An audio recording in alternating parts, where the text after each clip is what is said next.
पार्वती बोली, नाथ आप अगर मेरे ऊपर कृपा करें तो मैं आपसे कुछ प्रश्न करना चाहती हूं, आप कृपा कीजिए। मैं दावे से कहता हूं, अगर पैसे से नजर हटा लो तो बड़े से बड़े व्यक्ति का बेटा कुंवारा रह सकता है, गुण नहीं। और ये तीनों प्रश्न आज के समाज के लिए बहुत मोस्ट इंपॉर्टेंट है, ध्यान देने योग्य है, ध्यान देना चाहिए। हम लोग कहते हैं दहेज प्रथा, मान लिया कि दहेज प्रथा इस समाज में बहुत बुरी चीज है, आज भी मैं भी इसको कई बार बोल चुका हूं, लेकिन दहेज प्रथा से पहले भी एक मेंटलिटी गिरती है, वो ये है कि मुझे पैसे वाला ही लड़का चाहिए। जब हम लड़का देखने जाते तो ये नहीं पूछते हैं कि ये रिश्वत तो नहीं लेता है, पूछते हैं बेईमानी तो नहीं करता, पूछते हैं। कभी पूछते हो कि 2-4 माला करता है कि नहीं करता है, ये व्रत करते है कि नहीं करता है, ये थोड़ा संयमी है कि कभी पूछते हो ना, जॉब कहां है, कितना पढ़ा है, कितना कमाता है, ये इसी बात पे केंद्रित है, पूरी शादी इसी पे डिपेंड है। जब तुम ही देखने जा रहे हो व्यापारी, तो सामने वाला भी व्यापारी। काश तुम ढूंढते कि तुम्हारा बच्चा आचरण में अच्छा है कि नहीं। अभी हम बताएंगे इस विषय पे, पूरी कथा सुनो ध्यान से। 3 प्रश्न, कौन से 3 प्रश्न? सबसे पहला प्रश्न है, सबसे बड़ा नीच कौन है?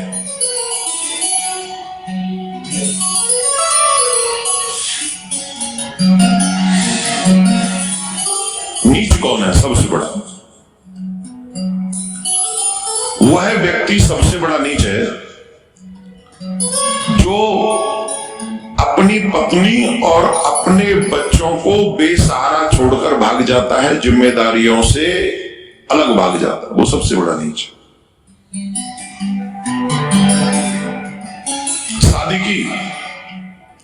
शादी के बाद बच्चे हुए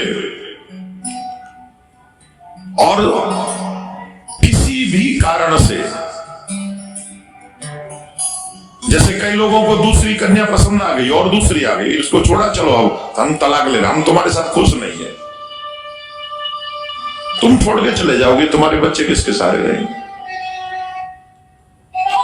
ये भूखे प्यारे में पैसा दे दूंगा, पैसा भी दे देंगे, बाप कहां से देगा? पैसा तो बाप नहीं बन जाएगा ना। जब पेरेंट्स मीटिंग में उसे बच्चे को बुलाए, बाप को बुलाए, कहां जाएगा? कौन जाएगा? ठीक है मैं आ जाया करूंगा, किसके साथ? न्यू मम्मी के साथ। बच्चे पूछेंगे ऑलवेज, तो तेरी मम्मी ये आती थी, ये कौन है? तो उस बच्चे को शर्मिंदगी उठानी पड़ेगी। दूसरा, उस बच्चे को जिम्मेदारी तुम निभाने से भाग गए, अपनी पत्नी की जिम्मेदारी। पत्नी का कार्य है घर को संभालना, पति का कार्य है बाहर जाके मेहनत करके संभालना। जिम्मेदारी निभाए।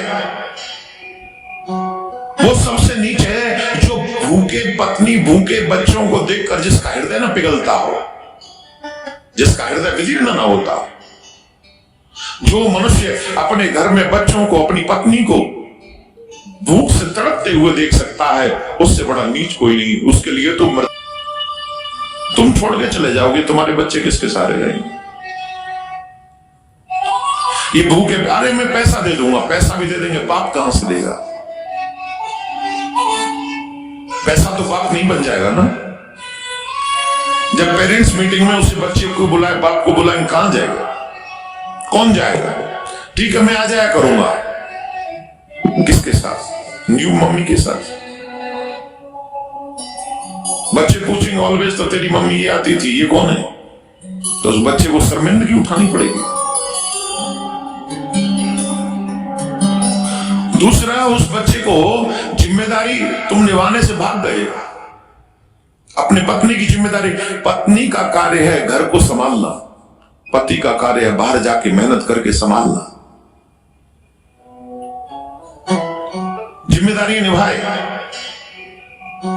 वो सबसे नीचे है जो भूखे पत्नी भूखे बच्चों को देखकर जिसका हृदय ना पिघलता हो, जिसका हृदय विदीर्ण ना होता, जो मनुष्य अपने घर में बच्चों को, अपनी पत्नी को भूख से तड़पते हुए देख सकता है, उससे बड़ा नीच कोई नहीं। उसके लिए तो मृत्यु ही सबसे बड़ा महोत्सव है। अभिप्राय, ऐसे व्यक्ति को मर जाना ही ठीक है जो अपनी पत्नी, अपने आश्रित पत्नी और अपने बच्चों को भूख से तड़पते हुए देखकर अपने व्यसनों में व्यस्त रहता हो। सनातन धर्म कहता है जिसके साथ हमने मर्यादित होकर 7 फेरे लेकर विवाह किया हो, कभी भी उसे वेश्यारा नहीं छोड़ना चाहिए। ये शास्त्र मर्यादा। आज के समय में चलता हुआ ये जो समाज का चलन है वो बहुत गंदा है। तलाक बलाक लेना, हमारे यहां कोई शब्द नहीं है ऐसा।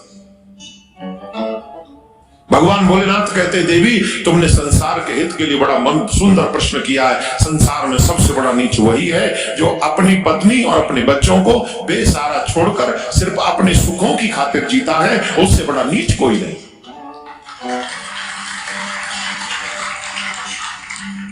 और आजकल समाज में ऐसे विभूति बहुत हो रही है। मैं नीच नहीं कह रहा हूं। पार्वती मैया का प्रश्न है, बाबा भोलेनाथ उसका उत्तर दे रहे, मैं सिर्फ डिलीवरी कर रहा हूं।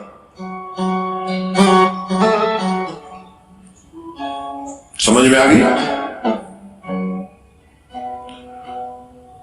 दूसरा प्रश्न, इस संसार में सबसे कठिन काम क्या है? बोले संसार में सबसे कठिन काम है अपने आप को सुखी रखना। क्यों? बोले इसलिए जिस जगह पर हम रह रहे हैं उस जगह का नाम सुखालय नहीं है, उस लोक का नाम है दुखालय। क्या नाम है? दुखालय। दुखालय का अभिप्राय है कि हम और आप जहां रह रहे हैं वहां सुख और दुख दोनों आते जाते रहेंगे। और किसी किसी के जीवन में तो इतना बड़ा दुख आता है कि वो दुख जिंदगी भर के लिए उसको दुखी कर जाता है, जीवन पर्यंत के लिए।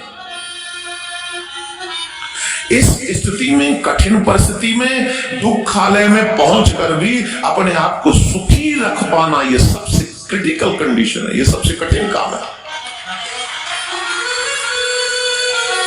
मेरी बात पर विश्वास न मानो तो बताओ यहां कौन कौन सुखी बैठा है? क्या कभी दुख नहीं हुआ है जीवन में? है ऐसा कौन सा जीव जगत में जिसने दुख ना झेला, राही चल अकेला। इस संसार में ऐसा कोई मनुष्य नहीं है जिसने दुख नहीं झेला है। भगवान भी जब धरती पे आते हैं तो वो भी अनुकरण करके बताते, देखो मैं भी दुखी हो रहा हूं। यहां सीता मैया का हरण हुआ, दशरथ जी का मरण हुआ, लक्ष्मण जी को शक्ति लगी, अयोध्या जैसा साम्राज्य छोड़ के जाना पड़ा। यह सुख है कि दुख है? एक रत्ती भर भी दुख नहीं आया हमारे जीवन में उनके बराबर। भगवान कृष्ण ने उससे पहले उनके 6 भाइयों को मार दिया गया जन्म लेते ही। एक रत्ती भर दुख नहीं आया हमारे जीवन में उनके बराबर।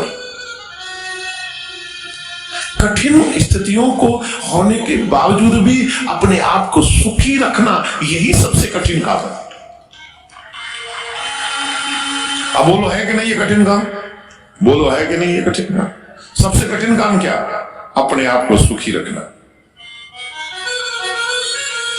इस संसार की सबसे बड़ी संपत्ति भी है अपने आप को सुखी रखना। संसार तो चलता रहेगा, कोई आएगा कोई जाएगा, तुम्हारे अपने भी आएंगे और जाएंगे। तुम्हारे घर में तुम्हारी मर्जी से कोई आया नहीं, तुम्हारी मर्जी से कोई जाएगा नहीं। यहां तो संसार है, चलता रहेगा। लेकिन तुम उनके साथ, कोई आ गया तो तुम्हारे ढोल बजने लगे और तुम कोई चला गया तो रोने लगे। तुम अपने आप को न सुखी रख सकते न दुखी रखोगे। लेकिन एक बात जब समझ लोगे कि मैं अकेला कृष्ण का हूं, कृष्ण अकेले मेरे हैं, बाकी के संसार में तो ये यात्रा चल रही है, बाकी का ठाकुर जी जाने, ठाकुर जी का काम जाने। कोई आएगा तो उसकी मर्जी, कोई जाएगा तो भी उसकी मर्जी। ये सोच लोगे तो सुखी हो जाओगे। घर में कोई चला गया तुम रोने बैठ जाओ, घर में कोई आ गया तुम हंसने बैठ जाओ। तुम कितनी बार आए हो, कितनी बार गए हो, तुम्हारे लिए भी लोग रोए हैं। कितनी बार तुम्हारे जाने के बाद भी लोग रोए, तुम्हारे आने पर भी बैंड बजे। लेकिन ये यात्रा तो बदस्तूर आज तक जारी है, रुकी तो न तब थी ना आज। किसी के जाने से हम संगम में नहीं कूद पड़े, और किसी के आने से हमने कोई माता रानी को कोई सोने का छत्तर नहीं चढ़ा दिया। हम तो वैसे ही। तो सबसे कठिन काम है, बताओ है कि नहीं सुखी होना? थोड़े दिन सुखी हो जाओ तो कईयों को तो ये गलत फहमी हो जाती है, मैं जब खुशी होता हूं तब मुझे बुखार आ जाता है। सच्ची में मुझे तब ना कोई परेशानी जरूर होती, जब मैं ज्यादा खुश होता तभी परेशानी आ जाती। एक तो इस भ्रम को ही हटा दोगे, तुम सुखी होगे तो तुम बीमार पड़ जाओगे। तुम आप सुखी हो और सुख का प्रदर्शन मत करो। सबसे कठिन काम है अपने आप को प्रसन्न रखना। तो भगवान से प्रार्थना करो, मुझे इतना प्रसन्न रखना नाथ कि मैं तुझे कभी न भूलूं और तू मुझे कभी न भूले। इतनी प्रसन्नता मुझे दे रहा। सही है कि गलत है? बताए मुझे। सही है। तो नाथ ये दूसरा सबसे कठिन काम है। कौन सा? अपने आप को प्रसन्न रखना। और तीसरा, अपनी लड़की किसको देनी चाहिए, अपनी लड़की किसके साथ ब्याहनी चाहिए। इस बात को बड़े ध्यान से सुनना। मां पार्वती पूछ रही है बाबा भोलेनाथ से। आज समाज में ये प्रश्न नहीं होता। कोई कहता है कि तेरा घरबार कितना है, कोई कहता है कि तेरा व्यापार कितना है, कोई कहता है कि तेरा व्यवहार कितना है, मगर कोई ये नहीं कहता प्रभु से प्यार कितना है। कोई नहीं कहता। हे पार्वती, जब बेटे का विवाह करना हो, बेटी का विवाह करना हो, लड़का देखना हो, परिवार देखना हो, तो कुछ चीजों को जरूर देख लेना चाहिए। जिनके घरों में ये चिन्ह हो उनके घरों में कभी शादी न करे। जिन जिन की बेटियां हैं वो ध्यान से सुन लीजिए। ऐसे चिन्हों वालों के यहां पर, ऐसे कर्मों वालों के यहां पर कभी भी अपनी बेटी का विवाह नहीं करना चाहिए।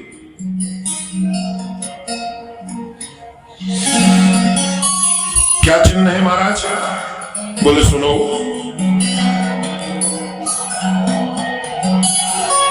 जो बच्चा संस्कार रहित हो, जो संस्कारी ना हो, ध्यान से सुनना, जो बच्चा संस्कारी ना हो, ऐसे बच्चे को कभी भी अपनी बेटी नहीं देनी चाहिए। हम लोग संस्कार विहीन लोगों को अपनी बेटियां दे देते हैं, तो वही लोग 2 साल बाद 3 साल बाद किसी थर्ड पर्सन से मिलते हैं और हमारी बेटी को कहते तुमसे हम सुख नहीं है, जाओ तुम अपने घर चले। नाना प्रकार के दुख मिलते उस बेटी को। संस्कारवान व्यक्ति होगा तो ये याद रखेगा कि मेरे संस्कारों में ये परमिशन नहीं है कि मैं किसी के घर से लाई हुई बेटी को या अपनी ब्याहता पत्नी को दुख दूं। वो मेरा कर्तव्य है, मेरा धर्म है कि मैं उसका पालन करूं, संभाल के रखूं, उसे प्रसन्न रखूं। ये मेरा दायित्व है। संस्कार विहीन बच्चे को अपनी बेटी नहीं देनी चाहिए। दूसरा, जिस परिवार में संतति कम होती हो, पुत्रों की संतति कम होती हो, उस परिवार में भी अपनी बच्ची कम ना ही दे तो ज्यादा अच्छा है। अभी आप समझ नहीं रहे होंगे, हम इसको एक्सप्लेन कर देंगे तो थोड़ा पता नहीं उसको लोग कैसे रिएक्ट करेंगे।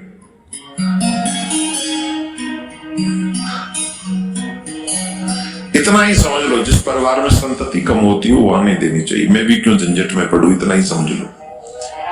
तीसरा, जो अपने पुराणों का, वेदों का, ऋषि मुनि परंपराओं का सम्मान न करता हो, उस घर में कभी भी बेटी नहीं देनी चाहिए। विवाह ऐसे होगा, अग्नि के फेरे होंगे। ये पद्धति किसकी है? ऋषियों की है कि नहीं? है कि नहीं? और वो पी के पड़ा रहता है, वो तो ऋषि परंपरा को मानता ही नहीं, वो वेद को नहीं मानता, वो पुराण को नहीं मानता, वो तुम्हारी बेटी का क्या सम्मान करेगा? क्या सम्मान करेगा बताइए जरा, कितना सम्मान करेगा वो? उस जगह पर भी बेटी नहीं देनी चाहिए जहां वेद पुराणों का सम्मान न होता हो, जहां धर्म का सम्मान न होता हो। उस जगह पर, उस घर में बेटी देने से बेटी को दुख ही प्राप्त होते। और सनातनियों से मेरा निवेदन है, जितने भी सनातनी मुझे इस समय सुन रहे हैं YouTube पे अथवा यहां, आप सबसे मेरा आग्रह है कि आप लोग सभी अपने घरों में वेद पुराणों को स्थान दीजिए। ये पुरानी कथाएं आपके चरित्र का, परिवार का निर्माण करती हैं। किस लिए? आप कौन चाहेगा कि मेरा बेटा ठेके पे खड़ा होकर पीता रहे? कौन चाहेगा मेरा बेटा जुआ खेले? बोलो, कोई चाहेगा? जवाब दो। पुराण यही करने से तो रोकते। पुराण करते क्या? तुम्हारे चरित्र का निर्माण। इसलिए पुराणों को बच्चों को बचपन से सुनाओ, जिससे जवान होते होते वो उस लायक को समझ जाएं कि नहीं, ये गलत है कि मैं बिना शादी के किसी की बच्ची को होटलों में ले जाऊं या रोड पे घुमाऊं या खाना खिलाऊं या मूवी थिएटर ले जाऊं। ये मेरे पुराण अलाउ नहीं करते, मेरा धर्म अलाउ नहीं करता। इसलिए मुझे मेरे इस देश की कन्याओं का सम्मान करना चाहिए, ये सीखना चाहिए, ये सीखना चाहिए। इसलिए पुराण और रामायण और शास्त्र, इनका ज्ञान जिसको हो उसके घर में अपनी बच्ची को ब्याहना चाहिए। जो पुराण रहित हो, जो ज्ञान रहित हो, जो संस्कार रहित हो, उस बच्चे को कभी भी अपनी बेटी नहीं देनी चाहिए। तमाम बेटियां आती हमसे कहती, महाराज हमारा पति पीता है। कथा में